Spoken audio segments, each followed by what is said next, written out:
Welcome to the Shellonomics Podcast, your source for pure Teenage Mutant Ninja Turtles entertainment, presented by King Mictus. Alrighty guys, so another episode of Shellonomics. We are back with our good friend TMNT Dare Talk, who just celebrated his 500th podcast episode. Today guys, we're going to have a little bit of fun. We're going into the Michael Bay movies. There were two of them. Should there have been a third? What were your thoughts? Before we get started, we'd like you to subscribe to our Spotify channel, YouTube, and Twitch, because I'm going to have a poll before we even deep dive into these movies really quick, just to get our little thoughts. What was your thoughts with Donatello? Do you like him with the glasses or without? Because that's the poll I'm going to put on my social media after we do this podcast. Were you cool with the Donnie glasses in here? This is the first time I've seen him with them. I mean, yeah, it's kind of a cliche. I could live without them, but you know, it's a cliche. The nerd has to have the glasses, the tech wizard, the smart one with the glasses. Yeah, it has to be. I mean, if you look at Donatello in the 2014 movie, you see he has all this stuff on him, all these gadgets, and it was a bit much. They toned it down in the second one. It was better there, but I could have lived without the glasses, but I think it was fine. It was fine. I agree. You could have just had contacts like most people nowadays. Oh gosh. So here we are, folks. Would you like to give us a little background on how this Michael Bay movie came together? Because I do remember Alien Talk, and that caused a huge outcry from us old school Turtle fans, if you remember that part. Oh boy, the whole production of the first movie, the 2014 movie, they could make a documentary about it because there's so much stuff. There was so much stuff in the background. There was way back they leaked the original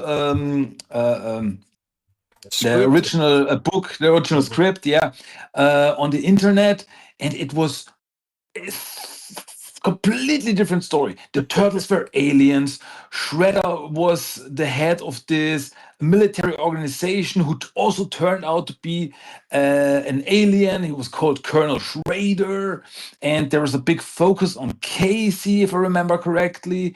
And like in the end, the turtles they went out into the world to find other turtle aliens from their home planet. It was so wild.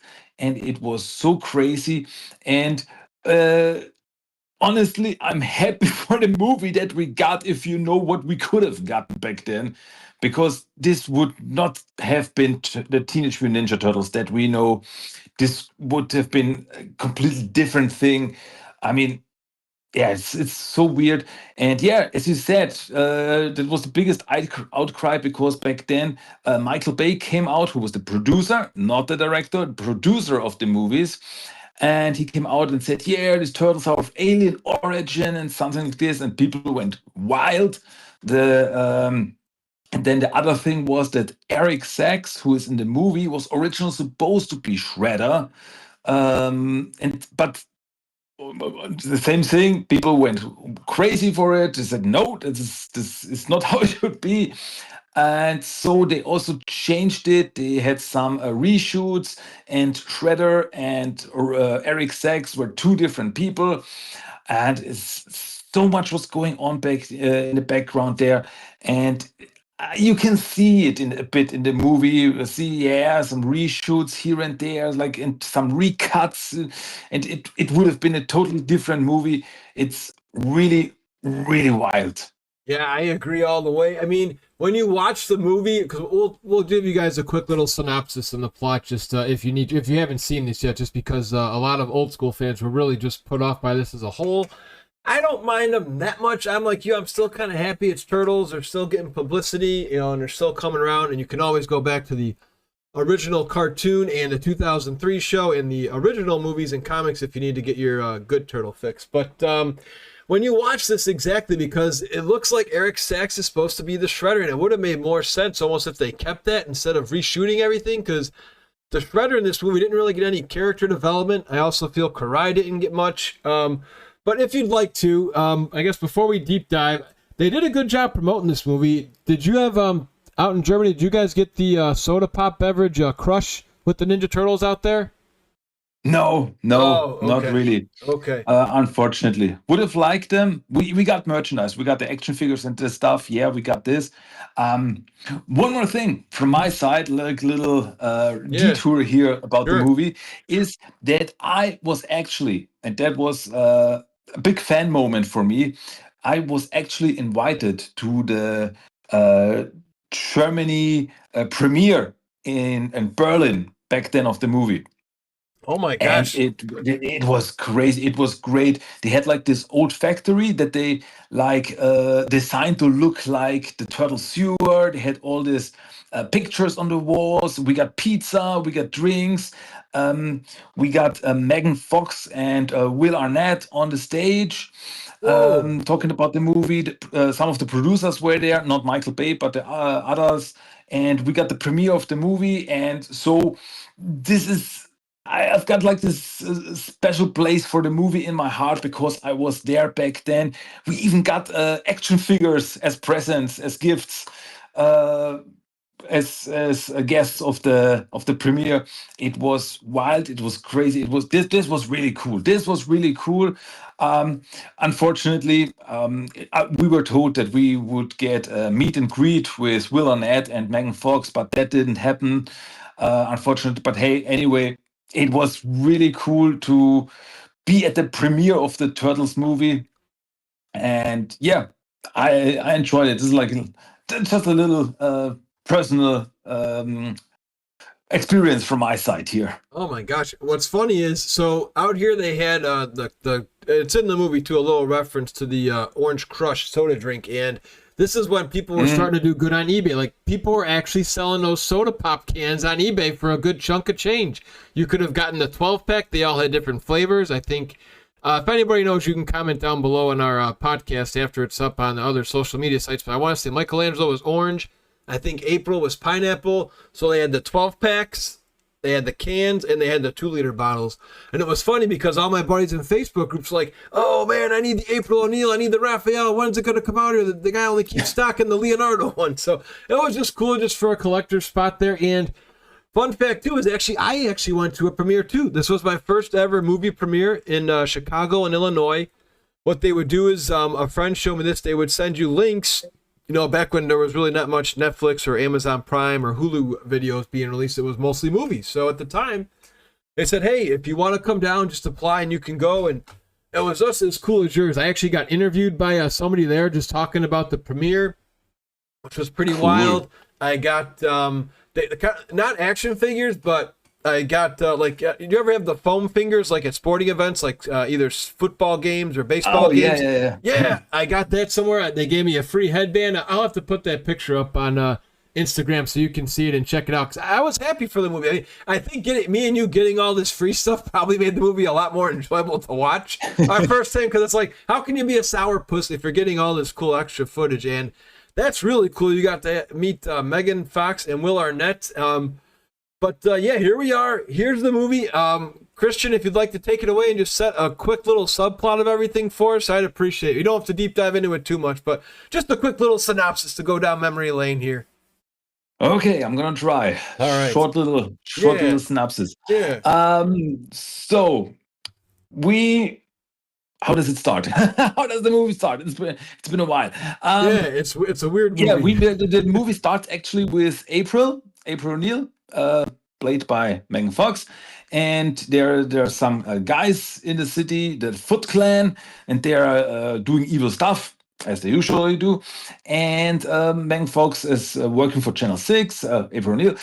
So she tries to find out what's happening there, and so she runs into the Teenage Mutant Ninja Turtles, who are fighting the Foot Clan, and she finds out that her father worked together with Eric Sachs, who's this big guy in the background.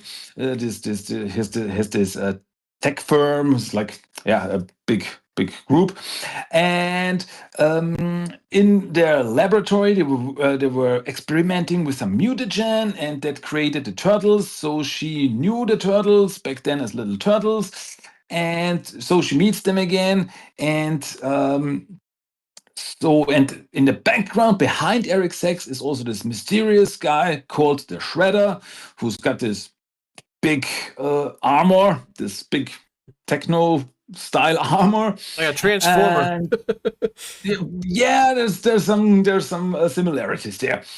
And they attack the turtles' lair. Splinter gets hurt. All the turtles except for Raphael get caught.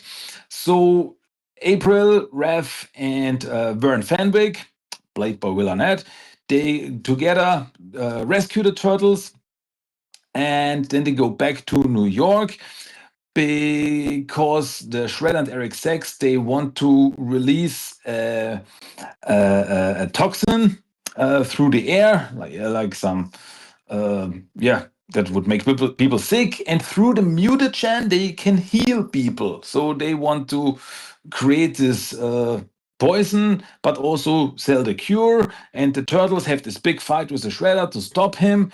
And in the end, well, Shredder is defeated, Splinter is rescued, he's saved with a mutagen, and yeah, that's pretty much it. Yep, and then there's just some wacky stuff where they go after Splinter, and yeah, it gets weird. So now that you guys got the basic background, what were your thoughts with the look of these turtles? How they were almost like big steroids, bullets didn't hurt them. Yeah, these are some They said how they should I were, put it? They are not my favorite designs, but I mean, because they're so big and so strong, this is something that I'm like, I'm not sure about it. I'm still not sure about it because, like, yeah, they're pretty much bulletproof. They can, like, they're super, super strong.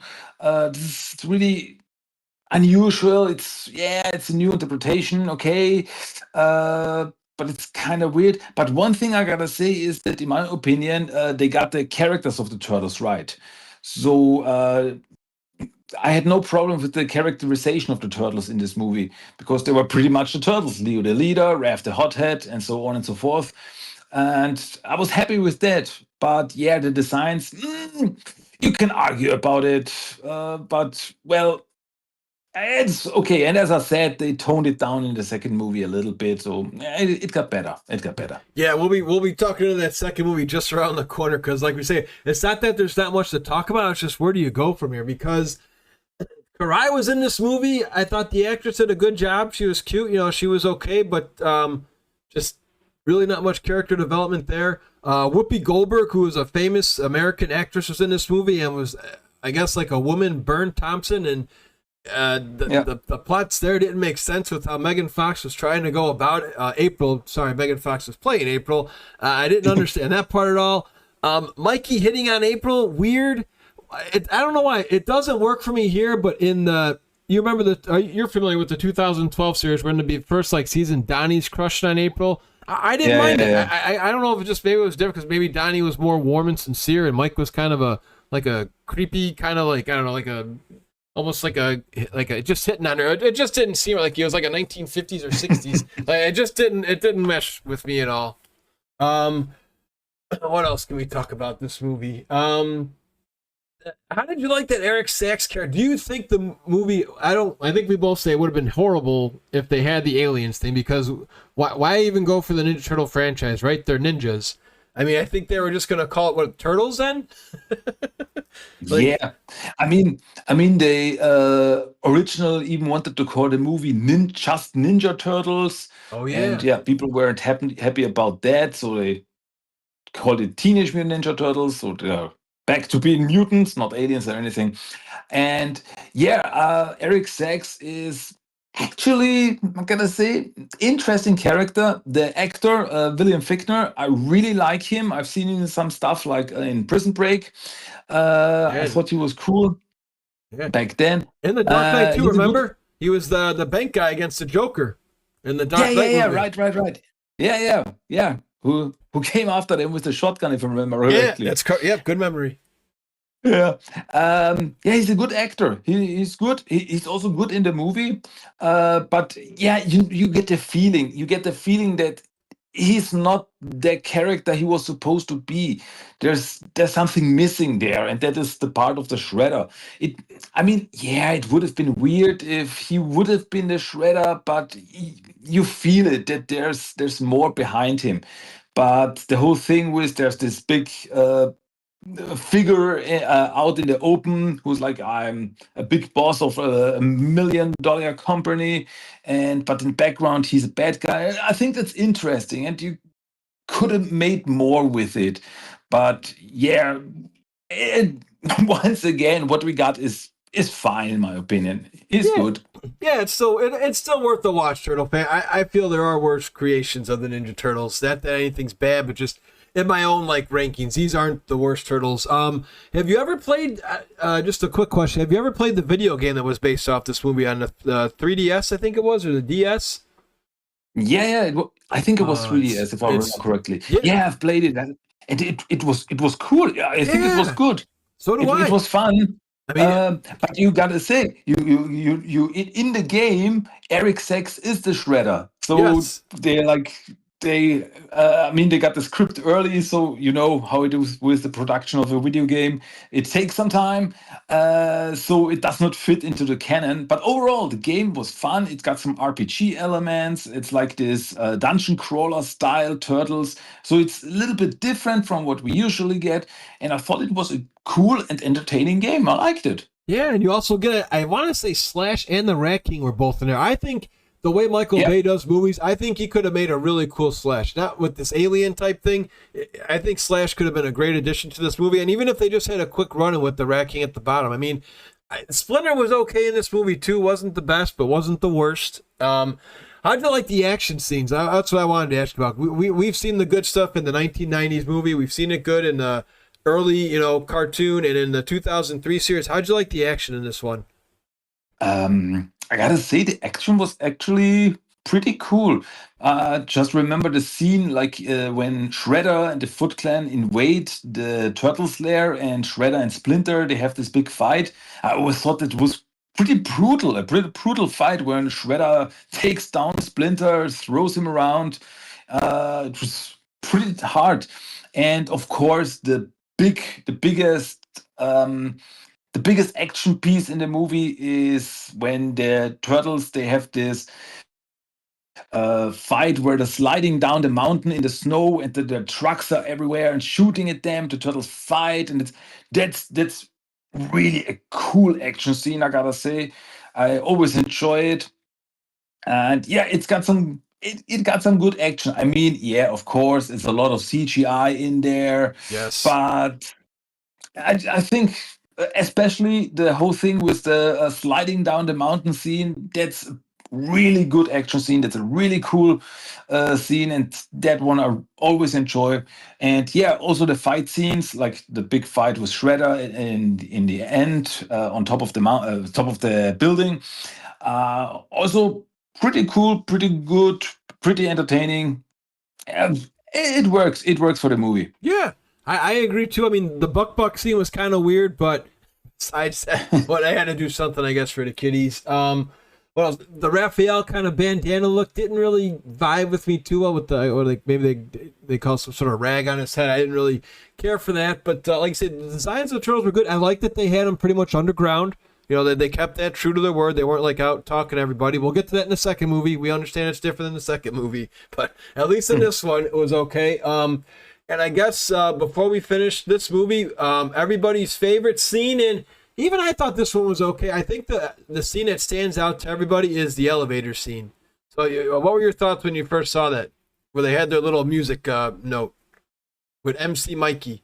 You would, yeah. You would, yeah, you could. This is one of the scenes.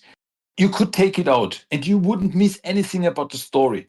But I really enjoy the scene. I really like the scene. I'm really glad that it's in the movie because it shows like this brotherhood between the turtles when they're like just wiping with each other. This is such an entertaining scene. I really love it. I laugh out loud when I see it because it's just so fun. Mikey fooling around, making some music, and all the turtles start wiping with him. It's It's a great scene.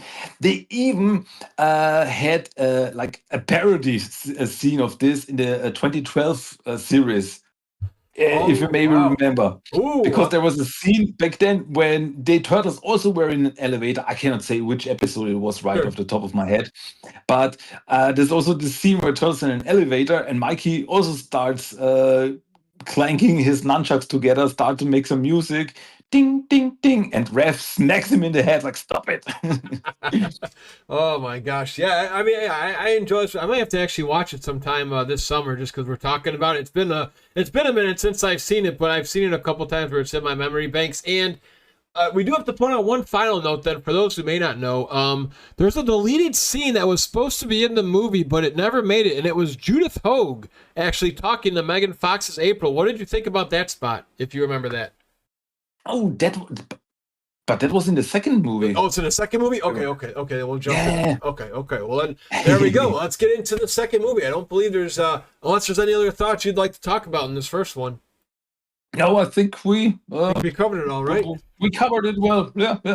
And we also had Johnny Knoxville as Leonardo. I thought was pretty cool too. I always liked him in the Jackass show, so I guess that's the other last notion I could put for the American movie. But I never understood why it was Leonardo. Why he was Leonardo. I never understood it. Like, okay, it worked. It worked. He was fine. But Johnny Knoxville, Leonardo, there's not really connection there, in my opinion. Right. Oh, and I guess one other thing is now. I don't know if you're a big fan of Will or not, but I love that guy. I think he's hilarious in the Lego Batman movie. He's got a lot of other funny movies, and it almost was not a waste, but just he could have been a lot better in that movie. I think because he didn't really act like the coward Vernon was in the old cartoon. And I think even Raph calls him like, yeah, you're a huge nerd. And he's like, I've never been called a nerd my entire life. I like that line, but he didn't really get that many lines. I mean, he was okay with April and trying to crush on her too, but the age gap there looked kind of weird too when he was trying to talk to her. But did you like Will Arnett in the movie at least? I mean, like I say, I like him as an actor. I think they could have done a little bit better with Vernon, like give him a little bit more of a comedic role. Yeah.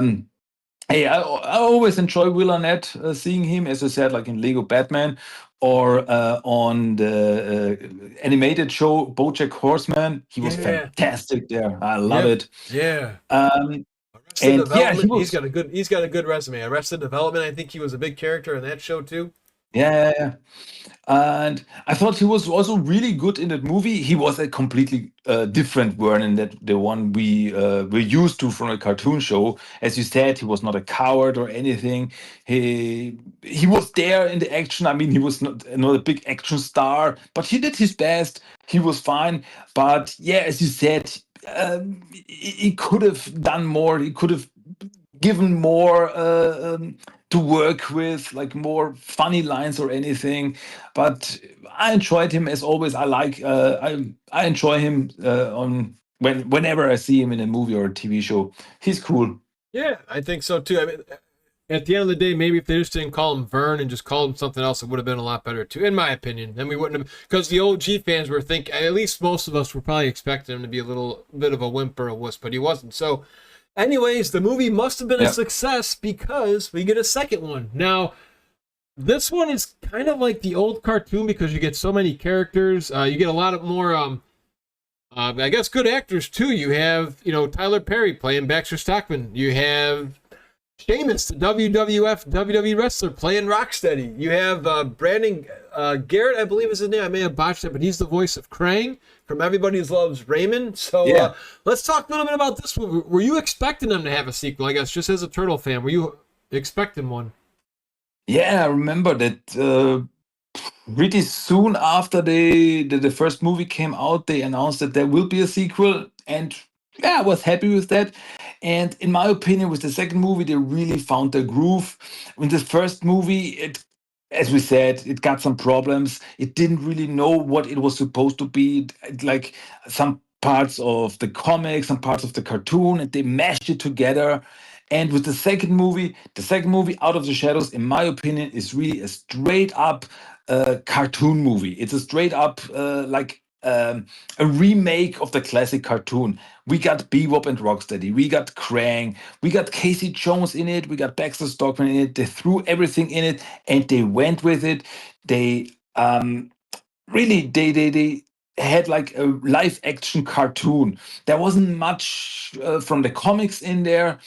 They really went straight to the OG cartoon and made a movie out of it. And in my opinion, that worked. I am Yes. a big fan of Bebop and Rocksteady.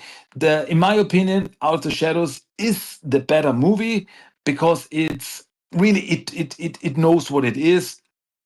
Bebop and Rocksteady in the movie, they are fantastic. The two actors who play them, as you said, Seamus and who's that other one called? Anthony Williams, if I'm remember correctly. I believe you're correct. Yeah, they had such good chemistry with each other. I loved them. Shredder is also like Eric Sachs is out of the picture. He's not even mentioned in the movie. So we got straight up Shredder, and we got Baxter Stockman, as you said, played by Tyler Perry, who was really good. He's not the Baxter like we got in most iterations, who is like this arrogant, like he's better than everyone. Here he was more, I gotta say, more like the cartoon Baxter Stockman, like almost like a Steve Urkel in Family Matters. Yeah, like a Steve Urkel in Family Matters. It's kind of the best way to describe it, I think. Yes. You got it right. So can you give us a quick little background on how this movie went for those who have never seen it before? Well, this movie starts with the Turtles, with the help of April, finding out that Shredder, who was apparently arrested in the last movie, the Foot Clan tries to break him out of jail, and they've got this transport there, and the Turtles have a fight with the Foot Clan, but in the end, the Foot Clan is able to jailbreak Shredder, but he gets thrown through a portal that Baxter Stockman, who is now working for the Shredder, created, and this portal transports him to another dimension where we meet Krang. And Krang says that he wants to come to Earth, and he wants to work together with the Shredder, but he needs some pieces from his like teleportation device that are like some other places in the world. And so, Krang and Shredder, they work together. It's funny that in this movie we see a scene where Shredder and Krang met, something that we never got in the original cartoon. We never found out how they met. Right. And so Shredder, with the help of Baxter, creates his own mutants, Bebop and Rocksteady, to help him. And so they try to find these pieces of the teleportation device. Of course, the Turtles try to stop him. And there's this new guy, Casey Jones, comes in, who is like a police officer who is vigilante at night. And they work together to fight Shredder, Bebop, Rocksteady. But in the end, they get all the pieces and they create a portal that brings the Technodrome to Earth. And the Turtles then have to fight Krang to stop the Technodrome from completing. They are able to do so. They send Krang back to his own dimension. And in the end, the police force of New York, they find out that the Turtles exist and they are accepted. They're like, cool, we can work together, Turtles. And with this, pretty much the movie ends. Shredder, Krang, they are gone. And that's pretty much the story, I guess. Yeah, no, that's a very, very nice detail, quick little split there. So I thought the fights with Bebop and Rocksteady were great as well. We had Michelle Ivy on for our first ever podcast, and she even bragged about how good Bebop and Rocksteady were in that movie. Everybody, most fans, I would say, love the portrayal of Bebop and Rocksteady, because they're actually more like the IDW comics, in my opinion. You know, like how they're not as dim-witted. They actually are just like, hey, I'm just a cool big buff dude. I'm going to knock you around. That's all. And that's what they are. They're just two fun characters.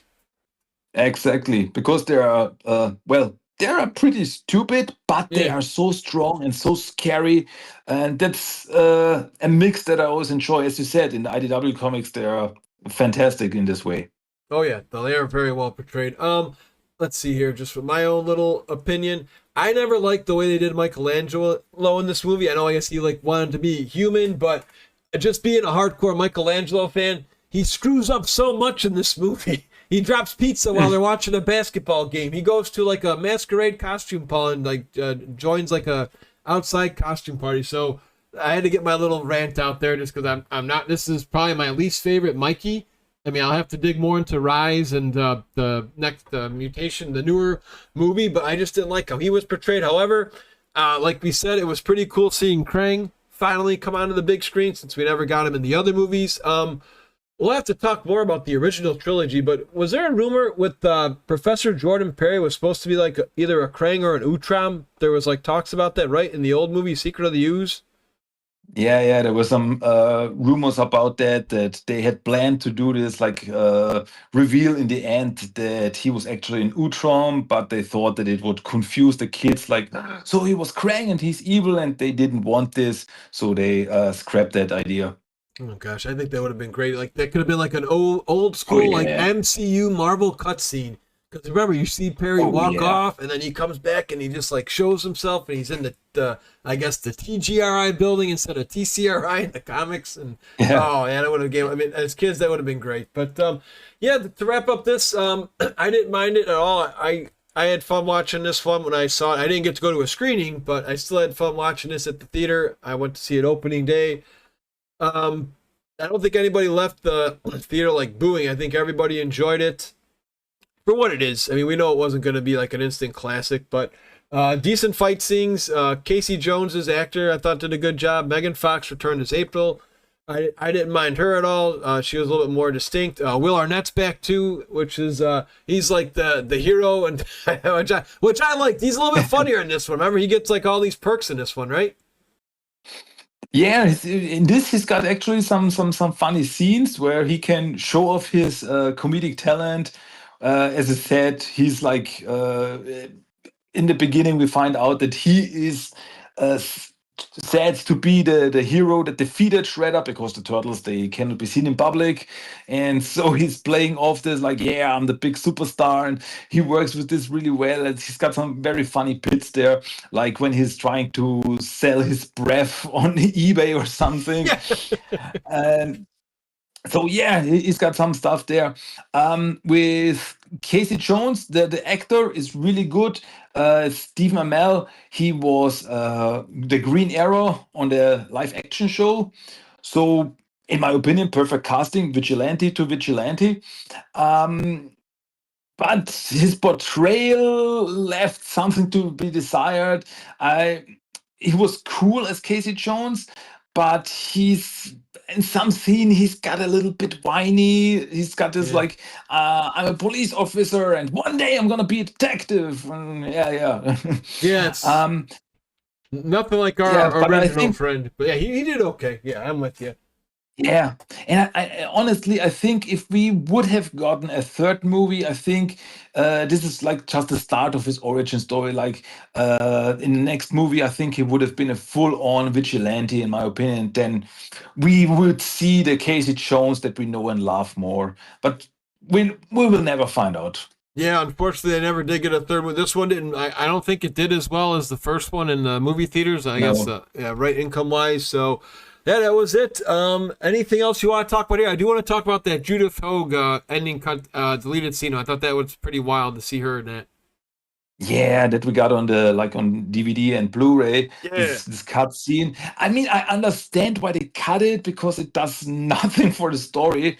But I really liked it. It was fantastic to see Judith Hogue back on the screen from one generation of April to another generation of April, and I really liked this. Like, yeah, she was like, what was she like? Her new boss on the TV station, and I really liked the relationship. She's like, yeah, you know, April, I'm just like you. And like, wink, wink. Um, Yeah. I really enjoyed it. I would have loved to seen her back on the screen. I mean, honestly, still my fingers are crossed that when we get a live action Last Ronin movie, that she will come back as an elder April. That would be fantastic. I would love that. I would cry tears of joy if she comes back as April one way or another. Oh gosh, we've seen it so many times already. Tobey Maguire coming back as Spider-Man. All the Michael Keaton came back for his Batman role for a little bit in the Flash movie. Yeah. So yeah, why not? Why not? I know there's been talks about it. I think that would be fantastic. Anything else you want to mention about this movie? I think we either the whole Michael Bay franchise as a whole as we wrap up this episode here. Yeah, honestly, as I said, with the second movie, they found their groove, and to be honest, I would really like to see what they would have done with the third movie. I think with the third movie, like finale of a trilogy, they would have really got all out with it. I think Krang would have come back, and I think like an alien invasion style, like with Triceratons or something like this, neutrinos. I don't know. Throw everything in there. I think it would have been really cool. Stone Warriors. Can you imagine a live action Stone Warriors? Hey, how awesome would that be? I would be there for it, but well, we will never find out. As I said, the movie wasn't as successful, so they scrapped any ideas for a third movie.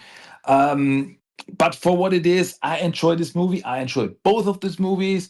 Yeah, especially the first one has its problems, but in my opinion, you can really enjoy them and just have fun with it. And yeah, these are different turtles, but these are still turtles. So hey, that's fine in my book. Oh gosh, you really planted a seed there if they were going to do a third movie. Because yes, Krang comes back, he's got his Stone Warriors, and the way Michael Bay likes having these things, imagine some giant mousers with Baxter coming around. You could have more mutants like Rat King and Leatherhead popping around. You could have Rat King wasn't a mutant, but Leatherhead, Slash, like how they had in the video game. Just, oh yeah, they could have just been like a crazy all-out like mutant war. Maybe a Mondo Gecko appears, maybe the Punk Frogs. Like you said, they could have just thrown everything in there. So I am a little depressed. I think you're right. After doing this podcast with you, I just, I'm like, gosh, what could it have been? A third Michael Bay movie. Well, if you guys have anything that you want to let us know, feel free to let us know in a comment down below on YouTube. But Christian, before we let you go, where can people find over 500 episodes of Ninja Turtle podcast greatness? Oh yeah. So 500 German episodes and over 200 English episodes. So I guess there's something for everyone. Yeah. My podcast, Teenage Mutant Ninja Turtles, The Talk. You can find me on, pretty much everywhere. You find me on Spotify, Apple Podcast, all the social medias, Facebook, Instagram, Twitter, everything. Or just go to my website, tmnttalk.com. You find everything there. Yeah, just come over, have fun. All right, perfect, man. Well, Christian, we hope to have you on again real soon, and thanks so much for your time. And we'll be back hopefully with you soon, my man. Thanks again. As always, it's been a pleasure. Cowabunga, my dude.